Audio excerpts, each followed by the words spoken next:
Hello student, online classes में आपका स्वागत है। आज हम कक्षा 10 के एक और वीडियो पर बात करेंगे और आज से आपकी कक्षा 10 के भी रेगुलर वीडियोज आपको मिलना शुरू होंगे। इसके लिए आप सभी चैनल को सब्सक्राइब कर लीजिए, ठीक है, जिससे आपको जैसे वीडियो अपलोड हो उसकी सूचना आपको सबसे पहले मिले। तो आज हम कक्षा 10 के एक नए चैप्टर द्विघात समीकरण से बात करते हैं, ठीक है। द्विघात समीकरण की बेसिक चीज़ें आप समझ चुके हैं, एक बार थोड़ा सा रिवीजन हो जाए। यहाँ पर क्या है हमारे द्विघात समीकरण,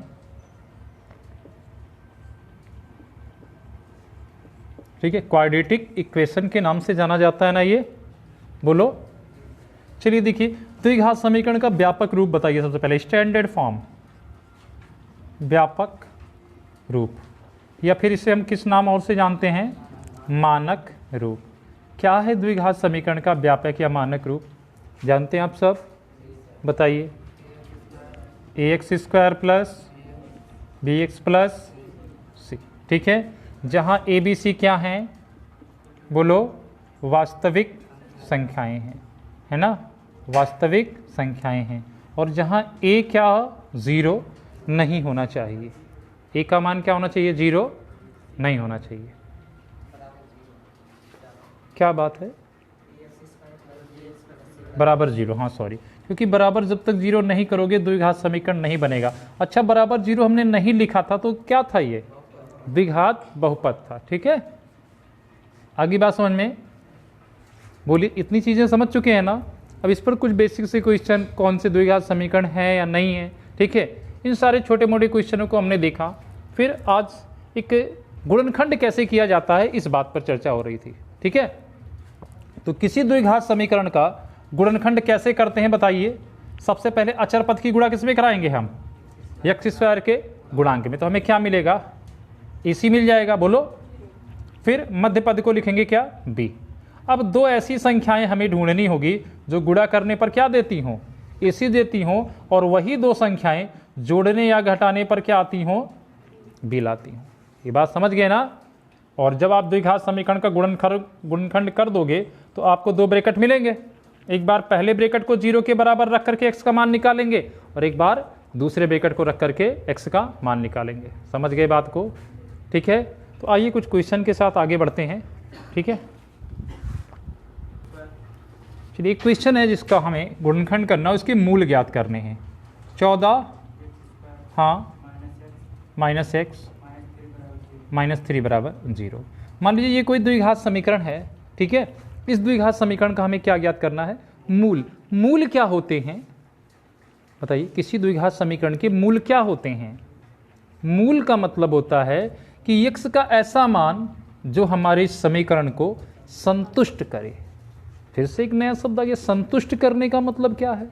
संतुष्ट करने का मतलब है कि बायां पक्ष बराबर किसके हो जाए, दाएं पक्ष के। बात समझ में आ गई ना।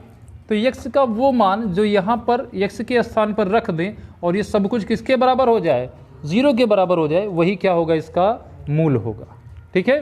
तो इसके मूल हम कैसे ज्ञात करते हैं, सबसे पहले इसका हम गुणनखंड करते हैं। हमने बताया था भी अचर पद का गुणा किसमें कराओगे आप, x स्क्वायर के। तो 14 का गुणा 3 में कराओ, कितना हो जाएगा, 42। और फिर दो ऐसी संख्याएं जो गुणा करने पर क्या लाएं, 42 लाएं, और जोड़ने या घटाने पर क्या लाएंगी, मध्य पद जो होगा। x का गुणांक कितना है, x नहीं लाना है, x का गुणांक कितना है, 1। इस माइनस को भी नहीं देखना है, सिर्फ संख्या लिखनी है आपको, 1, ठीक है, जोड़ने या घटाने पर। बात आई कि तो हर बार की समस्या होगी जोड़ने या घटाने पर, नहीं, ये हर बार की समस्या नहीं है। आप अचर पद और x स्क्वायर के गुणांक का चिन्ह देख लीजिए, क्या है यहाँ पर, ये माइनस है, ये क्या है, इनकी चिन्हों की गुणा कराने से, क्या कराने से, चिन्हों की गुणा, किसकी किसकी, अचर पद और x स्क्वायर, ठीक है, अचर पद और x स्क्वायर वाले पद की।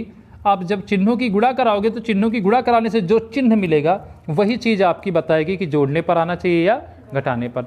तो माइनस का गुणा हम प्लस से कराएंगे, क्या आएगा, माइनस आएगा। इसका मतलब दो संख्याएं ऐसी होंगी जिन्हें घटाने पर 1 आए। तो 7 छंग 42 और 7 में से 6 गया, 1 मिल गया, ठीक है, बोलो। अब 1 जहां था उसी की जगह पर क्या लिख देना है हमें, 1 यहीं छिपा था ना, इसी यहाँ पे क्या लिख देंगे हम, 7 - 6। इंटू एक्स माइनस 3 बराबर किसके 0 के। तो 14x²। अब इस ब्रैकेट को खोलना है तो x से अंदर गुणा करते रहिए, ठीक है, और फिर बाद में चिन्ह से गुणा कर दीजिए। माइनस से प्लस में गुणा कराओगे माइनस, माइनस की माइनस में गुणा कराओगे, समझ गए पूरी तरह से। चलिए अब कितने पद हो गए यहाँ पर 4 पद है ना, 2-2 पद का जोड़ा बनाकर उनमें कॉमन ढूंढिए। इनमें क्या क्या कॉमन है, एक तो संख्या दोनों में मिल जाएगी, 7 है 14 है तो 7 मिल जाएगा, क्योंकि 7 से हम भाग दे सकते हैं 14 में, तो 7 दुनाई 2 बचेगा। x की 2 घात है, x भी दोनों साइड में है तो x भी कॉमन मिल जाएगा। x की सबसे छोटी घात कॉमन होगी हमेशा, तो यहाँ पे कितनी 2 घात थी, 1 घात चलेगी, कितना बचा x माइनस कितना 1, क्योंकि 7x यहाँ से पूरा का पूरा चला गया। जब सब कुछ खत्म हो गया तो वहाँ पर क्या छोड़ना है आपको 1। यही चीज़ हमें यहाँ भी मिलनी चाहिए 2x माइनस 1, ठीक है। अब 6x था, कितना बच रहा है, मतलब सिर्फ कोई संख्या कॉमन है, और वो 6x में से ऐसे किस चीज़ से भाग दे कि 2 आ जाए, 3 से ना, बोलो 3 से ना, 3 से हम 3 कॉमन ले लेंगे, फिर +3 लेंगे या -3, कैसे पता चलता है, अगर इन दोनों के चिन्ह यहाँ कैसे थे प्लस माइनस थे, यहाँ भी कैसे हैं, चिन्ह में कोई परिवर्तन नहीं है ना, चिन्ह में कोई परिवर्तन नहीं तो यहाँ पे प्लस लगाएंगे, चिन्ह में परिवर्तन होता तो क्या लगाते माइनस लगाते, समझ गए बात। चलिए अब कितने पद हैं हमारे पास, 2 पद हैं ना, बोलो इन दोनों पदों में क्या कॉमन है, फिर से 2x minus 1 2x minus 1, 2x minus 1 फिर से कॉमन ले लिया, अगले ब्रैकेट में क्या आ गया 7x + 3 इज इक्वल टू किसके 0 के। हो गया गुणनखंड, 2 ब्रैकेट मिल गए। एक बार पहला ब्रैकेट बराबर 0 करेंगे, यदि 2x माइनस 1 बराबर किसके 0 के, तो 2x बराबर +1 के, x बराबर किसके 1/2 के, एक मूल मिल गया ना। फिर से लिखेंगे यदि 7x + 3 बराबर किसके 0 के, तो 7x बराबर किसके -3 के, और x बराबर किसके -3/7। समझ में आया, x के दोनों मूल हमें मिल गए। ये x के वो मूल हैं जिनको आप x के स्थान पर रख दोगे, इसको क्या कर देंगे 0 कर देंगे। आ रही बात समझ में, और रखकर चेक कर लें एक बार, हो सकता है हम झूठ ही बोल रहे हो। 14x² है ना, पहले हम 1/2 वाला मूल रखते हैं, 1/2 का क्या कर दें यहाँ पर स्क्वायर, माइनस कितना x है तो 1/2 लिख दें, फिर कितना खत्म, बोलो समझ में आया। हाँ 14 1/2 का वर्ग करो कितना हो जाएगा 1/4, माइनस कितना 1/2 -3, ये कट जाएगा थोड़ा, 2 दूनाई 4 2 सते कितना हो गया 7/2 माइनस 1/2 माइनस कितना /1 कर लें, सबका एलसीएम 2, यहाँ भी 2 2 है तो यहाँ पे 7 -1 हो जाएगा, यहाँ पर 2 नहीं है तो यहाँ पे 2 से गुणा कर लेते हैं, तो कितना हो जाएगा 3 दूनाई 6, ठीक है। माइनस का 1 माइनस का 6 कितना हो जाएगा, माइनस का 7 हो जाएगा, 7 में से 7 गया 0/समथिंग इक्वल टू आया ना। ऐसे ये -3/7 पर भी क्या होगा 0 होगा। आई बात समझ में, तो इस तरह से इसके 2 मूल हम निकाल सकते हैं, ठीक है। इसको नोट करना हो नोट कर लीजिए, बढ़ते हैं अगले क्वेश्चन की तरफ।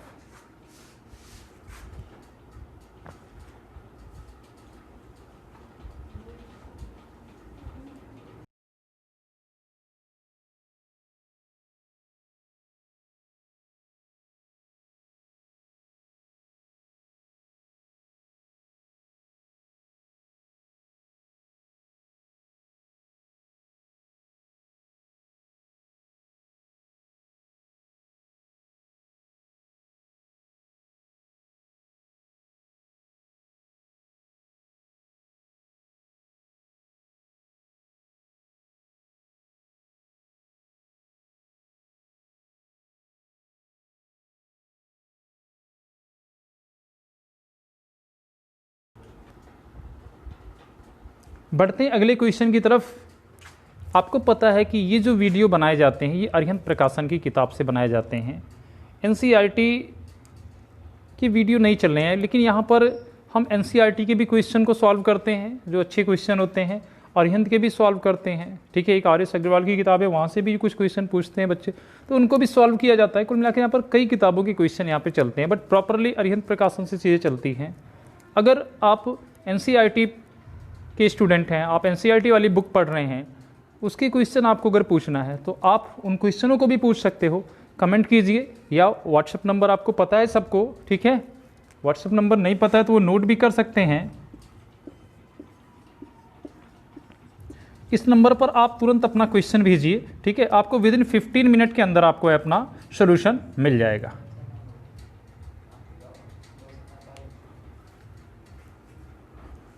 क्या हो गया? ओह सॉरी, अच्छा नंबर, हाँ सॉरी, नंबर ये हो गया, ठीक है। तो इस नंबर पे जैसे आप भी कोई क्वेश्चन भेजते हैं अपना, ठीक है, तो वो आपको तुरंत सॉल्यूशन मिलेगा, ठीक है। चलिए, तो इस क्वेश्चन की बात करते हैं। ये क्वेश्चन क्या है? ये क्वेश्चन है, ये एक द्विघात समीकरण है, क्योंकि देखो यहाँ पर x की घात 2 है, फिर x है, फिर 0 है ना। एक द्विघात समीकरण है। बोला जा रहा है इस क्वेश्चन में कि ये सिद्ध करके दिखाइए कि इसका एक मूल क्या है, -1, ठीक है। यही तो यही क्वेश्चन है भाई। हमें ये सिद्ध करके दिखाना है कि इस द्विघात समीकरण का एक मूल क्या है, -1 है। आई बात समझ में?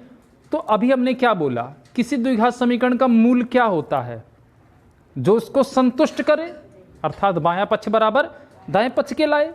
दाएं पक्ष क्या है, 0 है। यानी अगर x की जगह पर -1 रख दें हम यहाँ पर, और वो बराबर क्या ला दे, 0 ला दे, तो हम बोलेंगे हाँ -1 तुम क्या हो, तुम हमारे इस द्विघात समीकरण के एक मूल हो। आगे बात समझ में? तो चलिए रखते हैं। यदि यहां पर एक लाइन लिख देंगे, यदि x इज कितना, -1, क्योंकि अगर मूल हो तो x का मान ही तो हो तुम, है ना। x बराबर तुम्हें लिख ही सकते हैं। यदि x बराबर -1,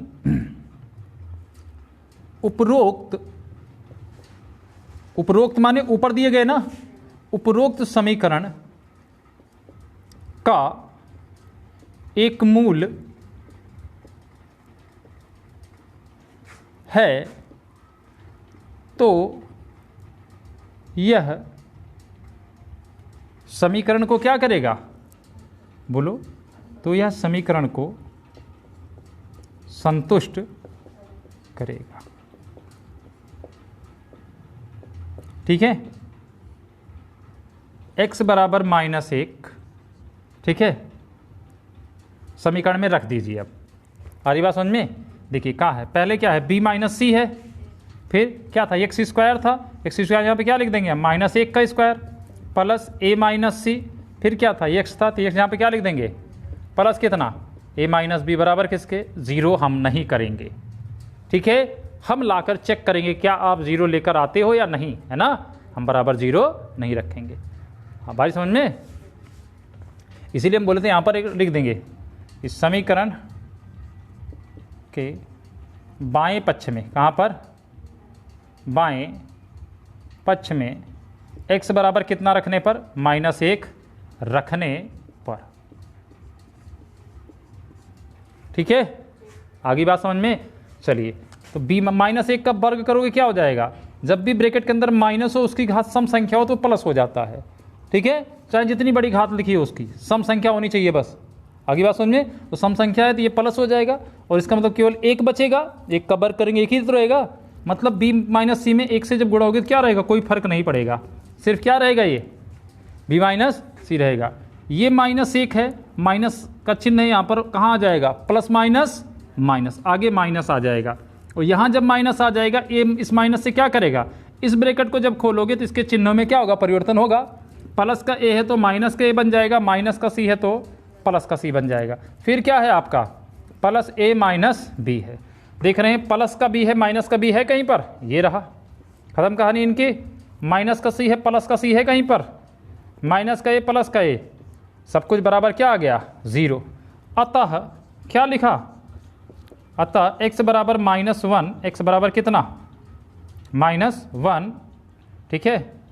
इसका एक समीकरण, इसका एक मूल है ना, या पूरा इसी को लिख दो, b - c into x² plus a - c into x plus a - b बराबर 0 का क्या है, एक मूल है।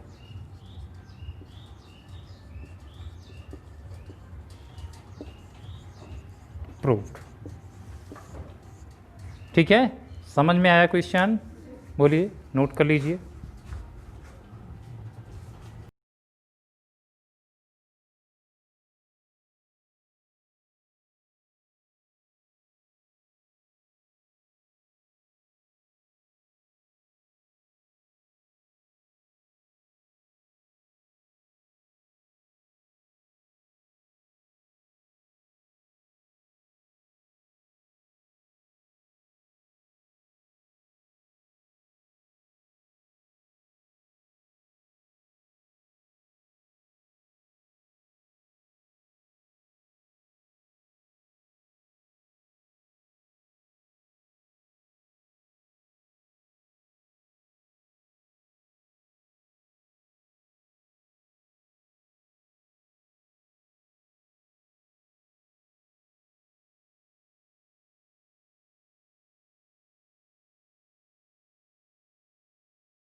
चलिए बढ़ते हैं अगले क्वेश्चन की तरफ। एक और बढ़िया क्वेश्चन है ये आपका। इस क्वेश्चन में क्या है, x square minus 3mx plus 9n equal to 0 है और यहाँ पर हमें यम और यन के मान ज्ञात करने हैं और हमें दिया गया है कि दो मूल हमें दिए गए हैं, x बराबर 6 और x बराबर 12। इसको हमने मझले ब्रैकेट में ऐसे कामा लगा के लिख दिया। इसका मतलब क्या है, x के दो मान हैं ये दोनों, है ना। आगे बात समझ में। तो देखो क्या करना है, सिस्टम हमारा एकदम सिंपल है। करने क्या वाले हैं हम, एक बार x बराबर क्या रखेंगे 6, क्योंकि यहाँ पर दिया गया है कि मूल हैं। ये चेक नहीं करना है कि मूल है या नहीं है, ये हमारे क्या है, मूल हैं। x बराबर 6 एक बार रख देंगे तो यम और यन के रूप में एक समीकरण बनेगा। x बराबर एक बार 12 रख देंगे तो एक समीकरण बनेगा। आ रही बात समझ में। जब दो समीकरण बन जाएंगे आपके, उन दोनों समीकरण को हम सॉल्व कर लेंगे। समझ गए क्या करना है।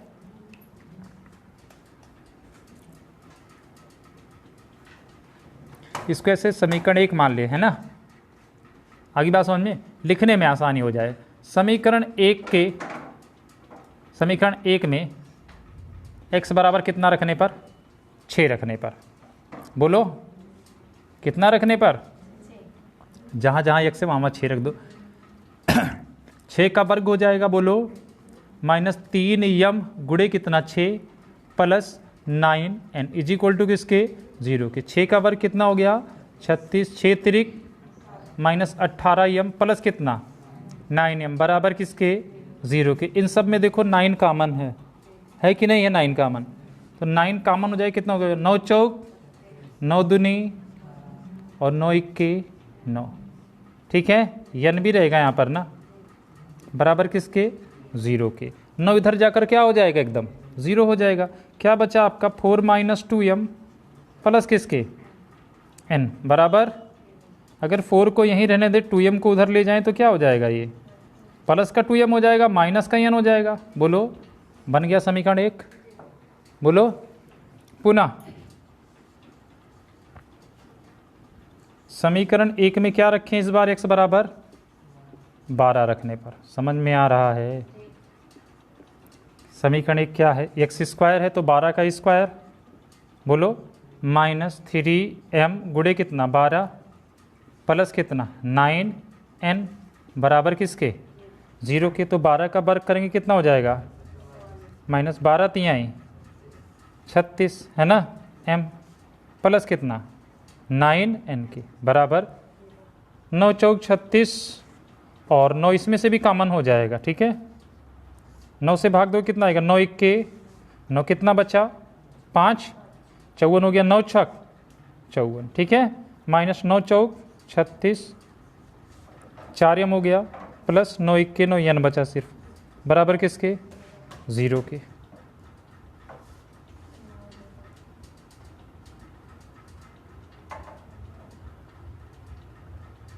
फिर 9 इधर जाकर क्या हो जाएगा, 0 हो जाएगा ना।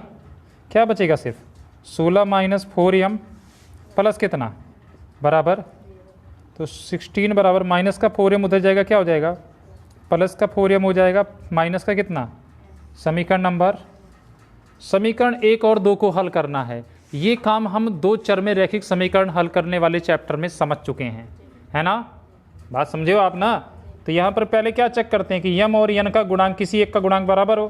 तो यम का गुणांक 4 है, यहाँ पर 2 है। यन का गुणांक 1 है, यहाँ पे भी यन का गुणांक 1 है। एक गुणांक बराबर है ना, तो किसी में हमें गुणा भाग नहीं करनी है, डायरेक्ट लिख दीजिए समीकरण 1 व 2 से।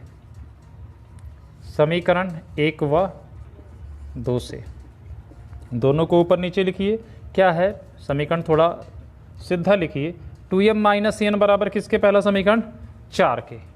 2m माइनस n बराबर समीकरण किसके, 4 के। अगला समीकरण क्या है, 4m माइनस n बराबर किसके, 16 के। बात समझ में आ गई। दोनों के चिन्ह समान हैं, जिनका गुणांक बराबर है उनके चिन्ह कैसे हैं, समान है ना। तो उनको काटने के लिए चिन्ह बदलने पड़ेंगे। यहाँ पर माइनस, यहाँ माइनस है तो प्लस, यहाँ पर प्लस है तो माइनस। कट गया n, 2m में से 4n घट जाएगा, कितना हो जाएगा माइनस का 2m। 4 में से 16 घटाओगे कितना जाएगा, माइनस माइनस प्लस हो जाएगा। m बराबर कितना हो जाएगा आपका, 2 इक्के 2 2 छक, m बराबर 6 आ जाएगा ना। m बराबर 6 किस में रख दो, समीकरण किसी एक में रख दो, एक में रखने पर, ठीक है। एक में रखने पर समीकरण 1 क्या बनाए थे हम, 4 इज इक्वल टू कितना 2 यम, यम का मान कितना 6, बोलो 6 दुनाई 12 हो गया, बोलो माइनस एन को उधर उठा लो प्लस एन हो जाएगा, और ये 12 हो गया, इधर ही है ना, इसको तो नहीं कहीं ले गए हम, 4 इधर था इधर भेज दे रहे हैं, 12 में से 4 गया 8, तो यम बराबर 6 और यन बराबर कितना 8, ये हमारे क्या हो गए आंसर हो गया। समझ में आ गया, बोलो नोट कर लीजिए।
चलिए देखिए अगले प्रश्न में, प्रश्न नंबर 11 में एक निर्देश क्या लिखा गया है कि निम्नलिखित प्रश्नों के गुणनखंड विधि द्वारा क्या करने हैं, हल ज्ञात करने हैं। ठीक है, तो वही आपको है कि पहले द्विघात समीकरण गुणनखंड कर लीजिए। ठीक है, आपको 2 ब्रैकेट मिल जाते हैं और उन दोनों ब्रैकेट को क्या करके, एक बार पहला ब्रैकेट 0 करके x का मान निकाल लीजिए, फिर दूसरा ब्रैकेट। जैसे पहला ही सवाल है x² - 4 = किसके, 0 के। तो देख रहे हैं इसमें तो तीनों पद हैं नहीं, जब तीनों पद नहीं है मतलब इसका गुणनखंड नहीं होगा। हरी बात समझ में? तो इजीली क्या लिख दोगे इसको आप, बोलो। एक उपाय है x² = -4 को इधर भेज दिया, क्या हो गया, +4। तो x बराबर कितना हो जाएगा, ±√4 के। तो x बराबर क्या निकला है आपका, ±2 के। मिल गया उत्तर। या आप यहाँ पर एक सिस्टम और यूज कर सकते थे, ये x² है, 4 को भी 2 का वर्ग लिख सकते थे, बोलो हाँ। तो क्या करोगे यहाँ पर, a² - b² यूज कर सकते थे। एक ब्रैकेट में x + 2, दूसरे ब्रैकेट में बराबर किसके, 0 के। अब एक बार x + 2 को बराबर जब 0 के करते, ठीक है, तो क्या मिलता आपको x बराबर, फिर यदि x - 2 को बराबर 0 करते तो क्या मिलता आपको, +2 ना। अतः x का मान क्या मिलेगा आपको, एक +2 और एक -2। समझ में आया? दोनों तरीकों से आप लगा सकते हो। ठीक है, ये ज़्यादा सिंपल पड़ रहा है आपको। आगे बात समझ में? तो बताइए इसमें से और क्या बताया जाए अब। छठा बताइए, अंडर रूट वाला मिटा दें इसको, बोलो छठा क्या है, √2x² + 7x + 5√2 बराबर, गुणनखंड करना है ना। सबसे पहले क्या करें, अचर पद का गुणा x² के गुणांक में, अचर पद का गुणा x² के गुणांक में, यानी 5√2 का गुणा किस में करा लें हम, √2 में। तो कितना मिल जाएगा हमें, ये √2 का गुणा क्या हो जाएगा, 2 हो जाएगा। 5 × 2 बराबर कितना मिल गया सीधे हमें।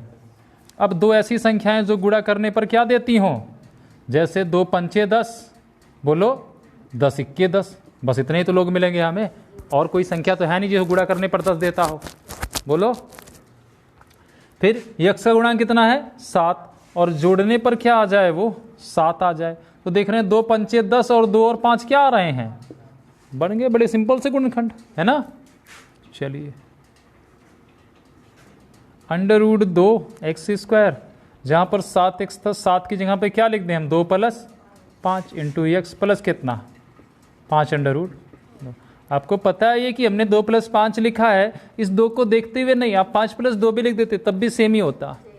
ठीक है, तो देखो अगली लाइन में ब्रैकेट खोल देंगे, क्या हो जाएगा ये, 2x प्लस कितना, 5x प्लस कितना, 5√2 = 0। 2 पद मिल गए हमें, जोड़ा बनाएं, कॉमन लें, क्या कॉमन दिख रहा है, इधर √2 है, इधर 2 है, तो रूट तो किसी में नहीं है।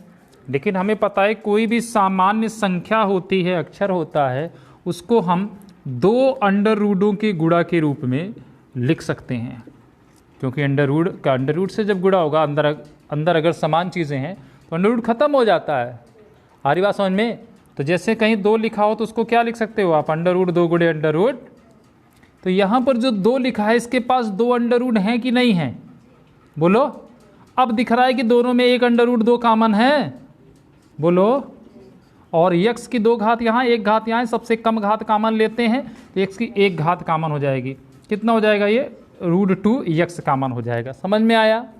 यहाँ से √2 चला गया, x की 2 घात थी, 1 घात चली गई, क्या बचा, सिर्फ x बचा। ठीक है, यहाँ पर क्या था, इसके पास 2 √2 थे ना, तो 1 रूट चला गया, 1 रूट तो बचेगा, बोलो। और x अकेला था, वो चला गया। समझ में आया? प्लस यहाँ पर भी ये ब्रैकेट आना चाहिए अनिवार्य रूप से, नहीं तो क्वेश्चन हमारा सेट नहीं हो पाता है। हम देख रहे हैं यहाँ पर अगर ये ब्रैकेट आना चाहिए तो इस ब्रैकेट में x से हमारे पास यहाँ पर क्या है, x के साथ 5 है, इसका मतलब 5 यहाँ से कॉमन लेना होगा, तभी तो यहाँ पर अकेला x बचेगा। जब 5 यहाँ चला जाएगा, यहाँ पे √2 बचेगा। समझ में आ गया सीधे, बराबर 0 है ना। अब एक ब्रैकेट में क्या हो जाएगा, x plus under root two, दूसरे ब्रैकेट में रूट 2x प्लस 5, जो बचे रहे यहाँ पर कॉमन वाले, रूट 2x प्लस किसके बराबर किसके 0 के। अब तुरंत लिखेंगे यहाँ पर, एक बार पहला ब्रैकेट बराबर 0 करेंगे, यदि x प्लस रूट 2 बराबर किसके, तो x बराबर माइनस रूट 2, पुनः यदि रूट 2x प्लस 5 बराबर किसके 0 के, तो रूट 2x बराबर किसके माइनस 5 के, और x बराबर किसके माइनस 5 रूट 2 के। ठीक है, समझ में आ गया, जल्दी से नोट कर लीजिए।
चलिए बढ़ते हैं अगले तरफ सवाल की तरफ।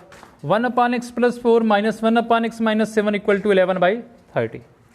ठीक है, इस क्वेश्चन को भी हमें इसका गुणनखंड करना है, लेकिन सबसे पहले ये द्विघात समीकरण के रूप में बन तो जाए। अभी तो है नहीं ना, अभी नहीं है ना, तो पहले इसको कैसे बनाएंगे? देखो, इसका मल्टीप्लाई इससे करा के, इसका मल्टीप्लाई इससे करा के, और इसका मल्टीप्लाई इससे, यानी ये जो भिन्न के रूप में दी गई हैं चीज़ें, इनको पहले हम घटाएंगे। ठीक है, इनको सॉल्व करेंगे। तो चलिए, ये हो गया हमारा बटा। x - 7 का गुणा 1 से कराओगे क्या हो जाएगा? x - 7 ही रहेगा, फिर लगा माइनस। x + 4 का गुणा 1 से कराओगे क्या होगा? x + 4 ही रहेगा, लेकिन उससे पहले माइनस लगाए तो ये दोनों के चिन्ह में क्या कर देगा? परिवर्तन कर देगा ना। ये x प्लस का था तो क्या हो जाएगा, और 4 भी प्लस का था तो क्या हो जाएगा? इन दोनों का आपस में गुणा होगा नीचे, x गुणा x में होगा कितना हो जाएगा? x गुणा 7 से होगा कितना हो जाएगा? 4 का गुणा x से होगा क्या हो जाएगा? 4 सते 28। बोलो, 11 बटे इधर 30 चल रहा है, ऐसे ही ऊपर क्या होगा? x से x कट गया, देखो, क्योंकि प्लस का था माइनस का था ना। -7 और -4 कितने हो गए? -11 हो गए। नीचे क्या हो गया? x² -7x से +4x से कितना हो जाएगा? -3x माइनस कितना? 28 बराबर किसके? 11 बटे 11, 11 भी कट गया, अंश में थे दोनों ना। तो क्या बचा? यहाँ 1 बचा, यहाँ भी 1 बचा, यहाँ -1 बचा, याद रखना। इसकी गुणा जब 1 में कराओगे सेम टू सेम यही रहेगा, x² -3x -28, और जब 30 की गुणा 1 में कराओगे तो क्या हो जाएगा? ये -30 हो जाएगा। आई बात समझ में? क्योंकि माइनस भी बचा है यहाँ पे ना। -30 को इधर उठा लाओगे क्या बन जाएगा? ये +30 हो जाएगा। बोलो, बराबर किसके? 0 के। अब x² -3x माइनस का 28 प्लस का 30 कितना बचेगा? प्लस का, बराबर गुणा करने पर 2 आना चाहिए, 2 1 के, और जोड़ने पर 3 आना चाहिए, 2 और 1, बाकी का काम आपका। ठीक है, कर लेंगे, करिए, फिर बताते हैं पूर्ण वर्ग बनाना।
हाँ देखिए, एक कंडीशन इसमें जैसे दे रखी है क्या कि x is not equal to -4 and x is not equal to +7, यही दिया होगा ना।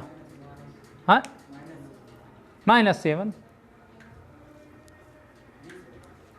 तो यहाँ पे क्या था, x -7 है, हैं, वो -7 ही +7 होगा। हमारी बात समझ में क्यों देता है, देखो ये भी चीज़ है, ये हमने बता रखा है कि अगर 1 के अपॉन में 0 यानी न्यूमरेटर 1 हो चाहे कुछ भी हो, अगर डिनोमिनेटर 0 हो जाए, किसी भिन्न का हर क्या हो जाए, 0 हो जाए, तो वो क्या हो जाता है आपका, इनफाइनाइट हो जाता है। यही तो होता है। तो सोचो यहाँ पर 1/x + 4 है, अगर x की वैल्यू -4 हो गई होती तो -4 और +4 क्या होते, 0 हो जाते ना। तो 1/0 क्या हो जाता है, इनफाइनाइट हो जाता ना। तो ये जो समीकरण है हमारा, ठीक है, ये समीकरण परिभाषित कब होगा, x के किसी भी मान के लिए परिभाषित है, लेकिन किस किस को छोड़ करके, -4 और +7। +7 क्यों बोल रहे हैं, क्योंकि यहाँ पर ऑलरेडी -7 है, और +7 लिखेंगे तभी तो 0 होने वाली कंडीशन बनेगी ना। -7 लिख देंगे तो उससे तो कोई प्रॉब्लम नहीं, -7 और -7 क्या हो जाएंगे, -14 हो जाएंगे। समझ में आ रहा है। तो ये जो कुछ कंडीशन दी हुई कि इन शर्तों के अंतर्गत ये समीकरण दिया हो, ठीक है, इनसे हमें कोई मतलब नहीं होता है।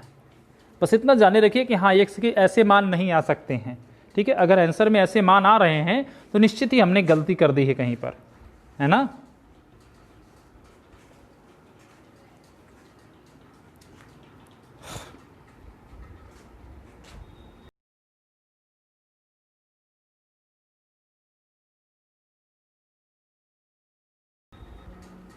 चलिए आगे बात करते हैं। अगला टॉपिक एक हमारा है पूर्ण वर्ग बनाकर किसी द्विघात समीकरण को हल करना। क्या बना करके, पूर्ण वर्ग बनाकर, ठीक है, पूर्ण वर्ग बनाकर द्विघात समीकरणों को हल करना। आपने देखा है कि एक श्रीधराचार्य जी का सूत्र है, ठीक है, क्या सूत्र है वो, रिमोट दबाओ, x इज इक्वल टू है -b plus minus √b² - 4ac upon कितना 2a। ये किसी भी द्विघात समीकरण को हल करने का सूत्र है, ठीक है। क्या कभी आपने ये देखा कि ये आता कहाँ से है, नहीं पता ना। चलिए आज इसकी उस तह तक पहुँचते हैं जहाँ से इसका निर्माण किया गया है, ठीक है। और चूंकि हमने हेडिंग ये लिखी, हम पहुँच गए यहाँ, मतलब इसका कनेक्शन कहीं ना कहीं इस बात से है, ठीक है। आगे बात समझ में। तो देखिए कैसे ये फार्मूला आपका डेरिवेट होता है। यहीं से हमें पूर्ण वर्ग बनाने की विधि भी समझ में आती है कि अगर कोई द्विघात समीकरण ax² + bx + c बराबर क्या हो, 0 हो, ठीक है। ये आपका कोई द्विघात समीकरण हो, तो इस द्विघात समीकरण में अगर आपको इसको पूर्ण वर्ग बनाना है, ठीक है, तो कैसे हल करते हैं। सबसे पहले हम एक बात देखते हैं यहाँ पर कि x² का गुणांक 1 है या नहीं है, ठीक है।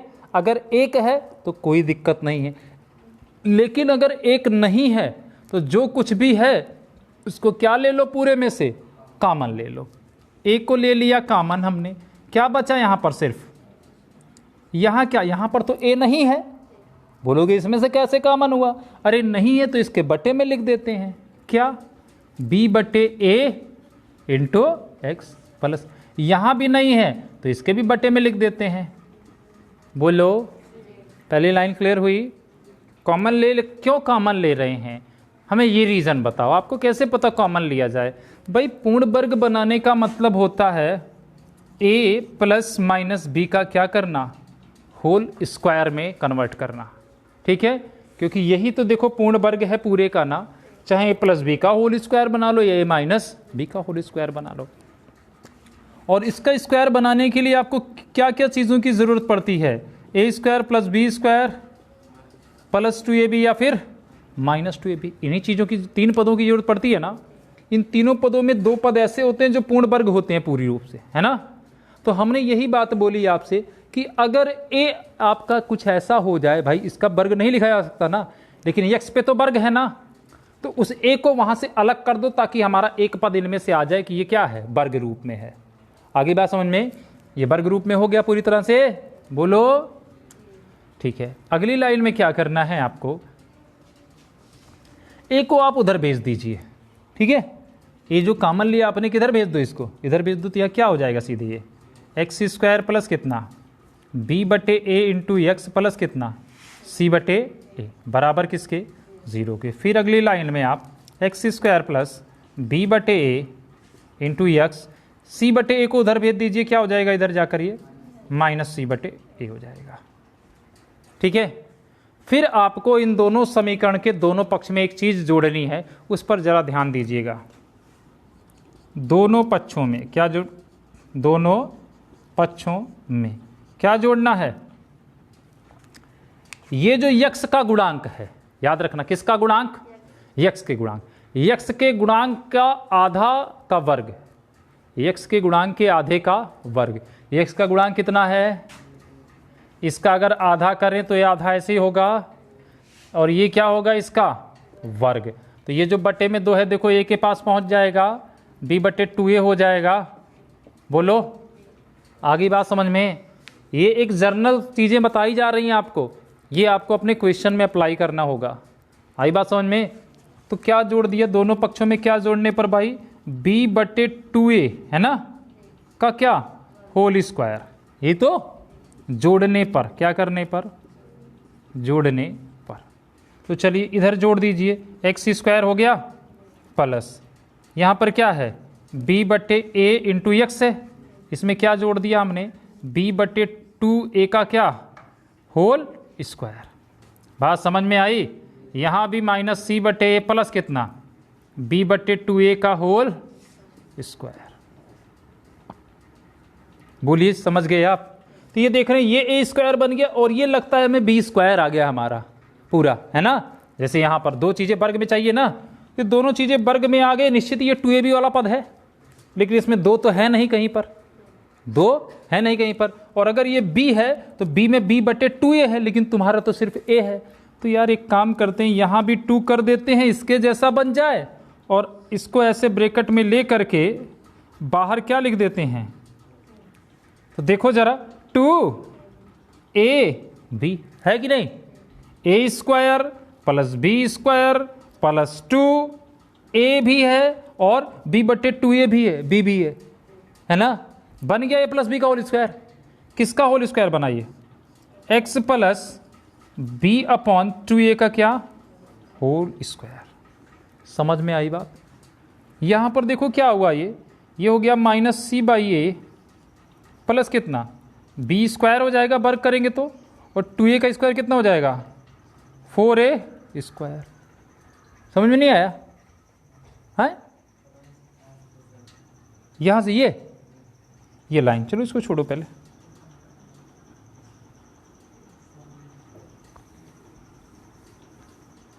यहाँ तक समझ में आया, बोलिए। यहाँ तक तो कोई दिक्कत नहीं है ना। हमने इसको क्यों जोड़ा, आप इसको याद रखे रहिए, एक लाइन आपको याद रखनी होगी, क्योंकि एक चीज़ हमें वर्ग के रूप में बनानी है। आई बात समझ में। इसका भी पूरा कॉन्सेप्ट है, आप जड़ तक जाना चाहते हैं तो भाई आपके दिमाग में क्यों आया कि आप x के गुणांक का आधा जोड़ दो, उसमें आधे का वर्ग जोड़ो। वर्ग क्यों जोड़ा, पहले इसका रीज़न समझिए, ताकि हमें ये a स्क्वायर यानी एक पद मिला है ना। देखो किसी भी जो भी हम पूर्ण वर्ग बनाएंगे, हमें ये 3 पद उसमें लाने होंगे, है ना। a square b square plus 2ab, ये तीनों पद लाने होंगे ना। बिना इन तीनों पदों के लाए तो हम उसमें उसको पूर्ण वर्ग नहीं बना सकते। तो हम देख रहे हैं एक पद आ चुका है, दूसरे पद में पहले पद का होना इस बात को बता रहा है कि मैं 2ab वाला पद हूं, मैं ही 2ab वाला पद बनूंगा। क्यों, क्योंकि मुझ में देखो a है कि नहीं है, मतलब मुझ में पहला पद है ना, पहला पद जो वर्ग के रूप में है, मतलब ये चीजें हमें मिल चुकी है ना। और देखो 2ab वाला पद कौन बनता है, जिसमें a भी सम्मिलित हो और b भी सम्मिलित हो। तो b की तो बात अभी, क्योंकि b तो हमें पता नहीं है क्या है, लेकिन हमारा a सम्मिलित है कि नहीं है ना। ऐसा कब होगा, लेकिन क्या इस दूसरे वाले पद में a सम्मिलित है, पहला पद का भी सम्मिलित होता है, ये तो अपना अलग से होते हैं ना। बात समझ रहे हो ना। तो ये जब अलग से होते हैं तो इनकी तो बात ही नहीं करनी है।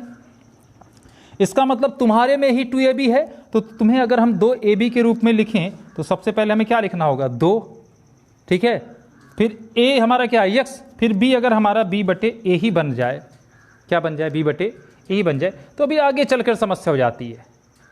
ठीक है, तो इस लाइन को आप याद रखेंगे क्या, कि दोनों पक्षों में हमेशा क्या जोड़ा जाता है, x के गुणांक का आधे का वर्ग, x के गुणांक के आधे के वर्ग को हम दोनों पक्षों में जोड़ते हैं। ये बात क्लियर हुई, दोनों पक्षों में देखो जोड़ दिया हमने उसका आधा वर्ग करके। अब देखो यहीं पर समझना है, ये ए स्क्वायर बन गया, अब ये भी वर्ग के रूप में आ गया, एक अलग से पद है ना, ये हमारा क्या बन गया, बी स्क्वायर बन गया, समझ लो जैसे। अब यही 2ab बनाना, इसको जरा 2ab का रूप दे रहे हैं हमने यहाँ पर 2 लिख दिया, तुरंत चिल्लाने लगे गणित वाले, काहे 2 लिख दिया अपनी मर्जी से, लो बटे में भी लिख दिया हमने, हरी बात समझ में। या पहले आपने 2 क्यों लिखा, अगर ये ए स्क्वायर है ये बी स्क्वायर है तो ये बी स्क्वायर जैसा क्यों नहीं दिख रहा है, b बटे 2a है ना, ये खाली क्या है, तो इसको हम क्या कर देते हैं, इसको भी हम b बटे 2a कर देते हैं। चूंकि ये काम हमने एक्स्ट्रा किया है ना, अलग से किया है ना, तो इसको बैलेंस करना पड़ेगा ना, बटे में 2 है तो हमें कहाँ लिखना होगा, गुणे में भी लिखना होगा। समझ में आई, बोलो समझ में आ गया ना। अब जरा इसको देखो, एक संख्या जिस पर वर्ग है, दूसरी संख्या जिस पर वर्ग है, ठीक है, प्लस 2 गुणे पहली संख्या गुणे दूसरी संख्या, है कि नहीं है ना। तो a प्लस बी का होल स्क्वायर बना, किसका x प्लस बी बटे 2a का होल स्क्वायर बराबर, समझ में आया। यहाँ पर देखो क्या करेंगे, अब माइनस c बटे a प्लस b बटे 2a का होल स्क्वायर, तो b का भी वर्ग और 2a का वर्ग, b का वर्ग कितना हो जाएगा, b स्क्वायर, और 2a का वर्ग कितना हो जाएगा, 2 का वर्ग 4, a का वर्ग a स्क्वायर। अगर इनका एलसीएम ले लिया जाए तो क्या मिलेगा, एलसीएम 4a स्क्वायर ही एलसीएम मिलेगा, बोलो 4a स्क्वायर हो गया। अब कितना हो जाएगा, ये देखो a से 4a स्क्वायर में भाग दोगे कितना आएगा, 4a आएगा, क्या आएगा 4a का गुणा c में कराओगे कितना हो जाएगा, minus 4ac plus 4a square तो यहाँ पर है ही, तो ऊपर का क्या हो जाएगा, सिर्फ b स्क्वायर ही हो जाएगा। इतनी बात समझ में आ गई, बोलो डस्टर कहाँ है,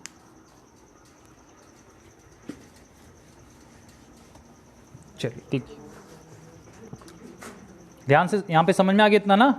चलिए इसका जो वर्ग है, इस वर्ग को इधर भेज रहे हैं, वर्ग इधर भेजेंगे तो अंडर रूट चढ़ेगा, बोलो, और इधर क्या बचेगा, x प्लस b बटे कितना 2a ना, बोलो बराबर, इधर चल गया वर्गमूल, वर्गमूल के पहले क्या लगता है, प्लस माइनस, है ना।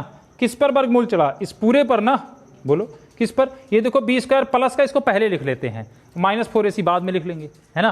क्या लिख लेते हैं, b स्क्वायर माइनस कितना 4ac बटे कितना 4a स्क्वायर, 4a स्क्वायर, ये अंडर रूट क्या है, पूरे पर है ना, बोलो। चलिए आगे की कहानी, x बराबर ये b बटे जो 2a, इसको इधर भेज दें, बोलो इधर अगर क्या हो जाएगा, ये माइनस का हो जाएगा, आगे लिख देते इसको कितना, माइनस b बटे कितना, इधर आकर माइनस हो गया ना, फिर क्या प्लस माइनस।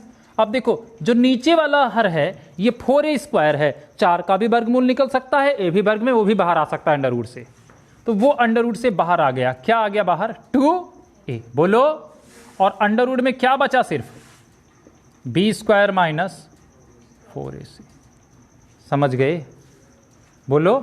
फिर x बराबर कितना, दोनों का अगर एलसीएम लिया जाए, दोनों 2a हैं, बोलो दोनों 2a है ना।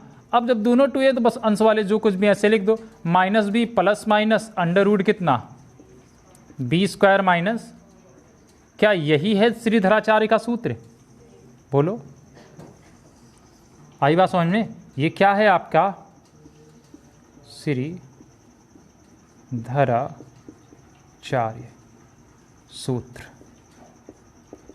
या फिर इसका और क्या नाम है, द्विघातीय सूत्र, ठीक है।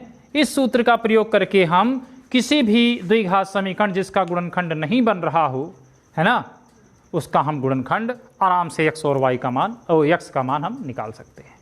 बात समझ में आई, फार्मूला डेरिवेट हो गया हमारा। नोट करना है, नोट कर लीजिए।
तो इन चीज़ों को नोट कर लीजिए, ठीक है। इसके बाद अगले वीडियो में मिलेंगे और अगले वीडियो में बताएंगे कि कैसे इस पूर्ण वर्ग बनाने का ये जो पूरा प्रोसेस आपने समझा, इस प्रोसेस को कैसे कुछ एग्जाम्पल के माध्यम से अपना हम थ्योरिकली समझेंगे। अभी थ्योरिकली हमने समझ लिया, प्रैक्टिकली समझेंगे उसको कि कैसे इसको क्वेश्चनों पर अप्लाई करते हैं, क्या चीज़ कैसे करेंगे, ठीक है। तो मिलते हैं अगले वीडियो में, तब तक के लिए धन्यवाद।